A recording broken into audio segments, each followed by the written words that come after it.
हा जो काही भारतीय जनता पक्षाला सेटबॅक महाराष्ट्रामध्ये सहन करावा लागला, याची सगळी जबाबदारी मी या ठिकाणी स्वीकारतो. आणि मी पक्षाला एक विनंती अजून करणार आहे की आता मला विधानसभेकरता पूर्ण वेळ त्या ठिकाणी उतरायचं आहे.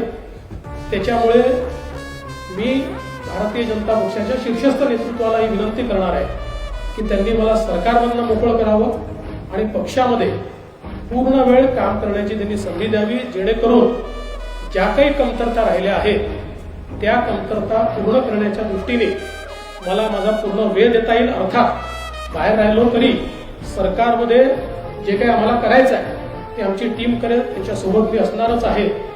या संदर्भात लवकरच पक्षाच्या वरिष्ठांना मी भेटणार आहे आणि मग त्यांच्या सल्ले ते जे सांगतील त्यानुसार पुढची कारवाई मी करेन.